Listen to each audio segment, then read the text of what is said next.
Bonjour, je vais parler du 7e épisode de DC's Legends of Tomorrow.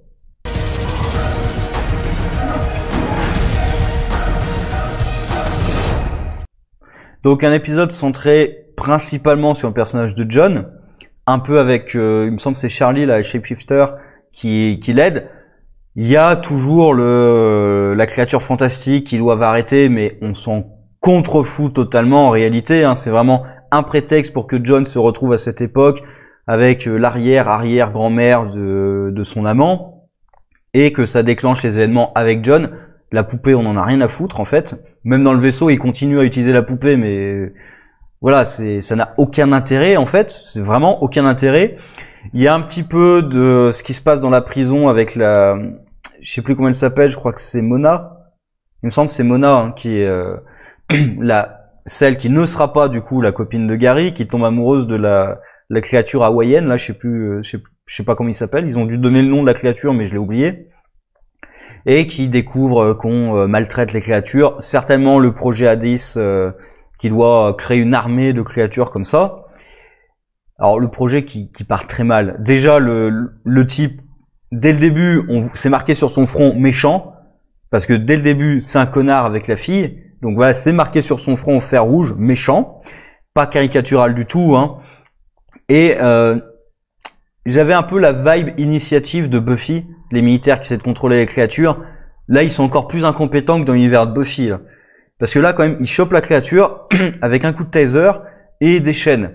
Alors quand on voit que la créature peut arracher ses chaînes en 10 secondes, 10 secondes encore, je suis gentil, en une seconde, hein, dès qu'il est énervé, il arrache ses chaînes. Déjà, question toute conne, pourquoi est-ce qu'il l'a pas fait avant? Toutes les autres fois où il se fait torturer, pourquoi il le fait pas? Parce que là, la scène où il le capture, il y a une raison pour laquelle il arrache pas ses chaînes. Il y a Mona qui est présente. Donc il a peur de lui faire du mal. Et d'ailleurs, c'est justifié plus tard, quand il arrache ses chaînes et qu'il se laisse emporter par la rage et qu'il lui faut un coup de griffe. Bon, mais sinon, toutes les autres fois, un coup de taser et des chaînes et ça suffit à contrôler les créatures. Bah déjà, d'un point de vue militaire, s'il suffit de ça pour contrôler vos créatures, c'est pas forcément très utile en fait comme créature finalement. Mais bref, en soi, voilà, c'est pas très intéressant ce qui se passe. C'est très caricatural. On verra ce que ça donne par la suite avec le projet Hades, mais bon, et Mona qui tombe amoureuse de la créature aussi. Bon, voilà. Le plus intéressant et ce sur quoi se concentre l'épisode, c'est John Constantine, dont on apprend que la raison principale pour laquelle il est avec les Legends, c'est qu'en fait, il a chassé Neron avec l'âme de son amant, et qu'avec le voyage temporel, il espère peut-être le sauver. Ce qui d'ailleurs, moi, me pose un petit problème de logique, c'est que on a vu qu'avec la magie, on pouvait voyager dans le temps. Pourquoi est-ce qu'il aurait besoin de l'équipe pour voyager dans le temps, en fait? Ça n'a pas de sens. John, je pense qu'il devrait être capable. On a vu Nora qui peut le faire. Pourquoi John, il pourrait pas le faire, lui, voyager dans le temps? Alors peut-être qu'il connaît pas le sortilège, qu'il connaît pas le truc, mais bon, on va dire ça, hein. Et pourquoi est-ce qu'il attend le 7e épisode pour le faire, en fait? Alors il y a peut-être le côté, il réfléchissait, il était pas sûr de lui et tout, et là, c'est l'élément déclencheur qui le pousse, comme par hasard, évidemment, hein. C'est vraiment très plot convenient, mais pourquoi pas, hein. Ça le pousse à se rappeler de tout ça, et à y aller, à essayer de le sauver. Alors, est-ce qu'on va voir, par contre, Neron? J'ai pas l'impression. Ça serait sympa, hein, mais pourquoi pas, mais tel que c'est présenté, comme on le voit toujours pas dans cet épisode, alors qu'il l'a chassé en enfer, je me dis qu'on le verra pas dans cette saison. Hein. Ou alors peut-être vraiment à la toute fin, peut-être en cliffhanger pour préparer éventuellement une saison suivante. Mais sinon, je le vois pas trop apparaître comme ennemi principal de cette série, puisqu'en plus, même si John a changé le passé, apparemment, Neron est toujours piégé. C'est juste que là, il l'a piégé tout seul, sans piéger l'âme de son amant. Et ça, du coup, John qui a des conséquences, qui sauve le monde avec des conséquences horribles pour lui, ses proches, etc. Ça, c'est vraiment du John. Donc ça, pour le coup, c'est plutôt pas mal de voir John comme ça. Après, moi, ce qui m'énerve toujours, c'est que ce sont encore les Legends qui bousillent encore la réalité. Le continuum espace-temps, la réalité, tout. C'est encore les Legends qui sont censés protéger la réalité, le temps, machin et tout. C'est encore eux qui le bousillent complètement.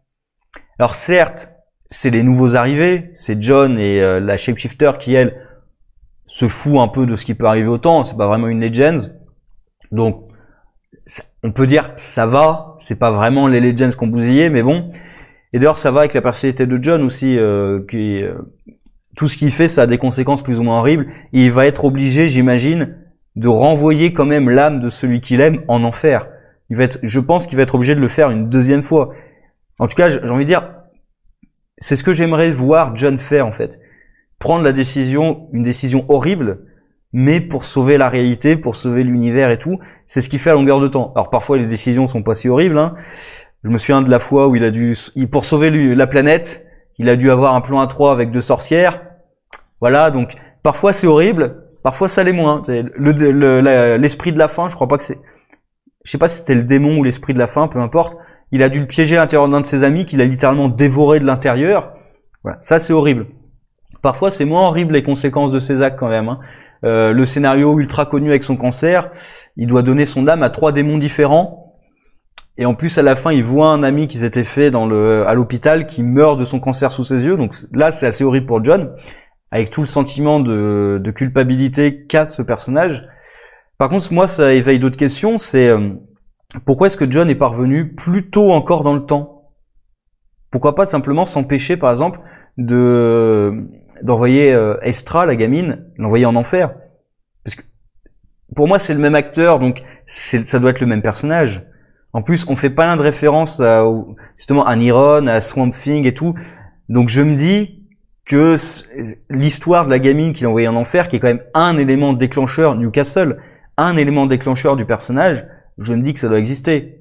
Donc Jon, il aurait pu revenir avant d'envoyer l'âme de la gamine en enfer, ou même juste, tout con, il revient à ce moment-là, il dit qu'il peut se dire à lui-même, parce que dans les comics, il me semble bien, si je me rappelle bien, c'est que Jon a invoqué un démon pour chasser l'esprit qui possédait la gamine, sauf que il connaissait pas encore vraiment la magie, et il avait pas le nom du démon, il a invoqué le mauvais démon. Et du coup, c'était Nergal, et il avait pas le nom du démon, donc il avait aucun pouvoir sur lui. Donc il pourrait arriver là-bas et dire, en fait, tu sais, maintenant que je connais plein de trucs, il y a d'autres moyens de sauver la gamine que d'invoquer un démon, en fait. Et d'ailleurs, ça aurait pu avoir des conséquences encore plus monstrueuses sur l'univers, de vous, Jon, qui n'aurait pas du tout fait sa carrière, et de voir plein de trucs horribles arriver sur la planète, ça aurait pu faire un truc encore plus génial. Mais bon, voilà, donc globalement, moi, l'histoire de Jon, j'aime plutôt. En plus, il y a des conséquences, il y a des enjeux. Même si les personnages passent leur temps à tout l'épisode à essayer de les détricoter, mais même ça, apparemment, de ce qu'on voit dans l'autre épisode, même si ça va partir dans un truc complètement délirant, mais bon, c'est le ton de la série, et la série, elle aura toujours ce ton, je pense, donc il faut l'accepter. Même si ça partir dans un truc complètement délirant, il y aura des conséquences à l'acte de Jon. Et donc, je pense, en tout cas j'espère, que Jon va être obligé de refaire encore cette décision. Parce que pour le personnage de Jon, c'est vraiment quelque chose... C'est pas que je l'aime voir souffrir, mais pour moi, c'est un truc essentiel au personnage de Jon. C'est de faire les choix que personne n'aura envie de faire. Et il passe pour un connard auprès de tout le monde. C'est aussi un petit peu un connard, hein, faut être honnête. Mais, parce que parfois il fait ses choix pour sauver sa gueule, mais très souvent il fait ses choix aussi pour sauver le reste de l'univers. Donc c'est un peu un connard, mais en même temps, il sauve la planète. Bref, moi j'ai plutôt apprécié ce côté-là. Après tout le reste de l'épisode, la poupée, ça n'a aucun intérêt. En plus, Jon aurait pu leur dire que c'était un esprit qui pouvait changer de corps, et du coup la poupée il l'aurait pas juste laissé comme ça. Pourquoi est-ce que Jon, ou même la shapeshifter, là, Charlie me semble, pourquoi est-ce qu'il connaîtrait pas les pouvoirs de cette créature? C'est absurde. Mais bon, hein, c'est pour avoir un truc à faire avec l'équipe qui sert à rien, objectivement, hein, ça n'a aucun intérêt. Et tout ce qui se passe même dans la prison, bon, on verra où ça mène, mais comme Jon a cassé le temps, a cassé même la réalité apparemment, avec un effet très bizarre, hein, la bulle qui se propage à travers le temps, mais en même temps dans l'espace. Je comprends qu'il faut un truc visuel, mais en même temps ça n'a pas vraiment de sens en fait. Parce que c'est une bulle dans le temps, mais en fait elle se propage aussi dans l'espace, enfin comment dire, on voit la scène se dérouler avec la bulle qui avance, mais si la bulle elle se propage dans le temps, ça devrait toucher tous les événements. Enfin bref, voilà, je vais pas rentrer là-dedans sur comment fonctionne le temps dans la réalité, alors même pas, mais dans la série, le temps ça fonctionne un peu comme les scénaristes en ont envie, donc pourquoi pas. Sur ce, au revoir.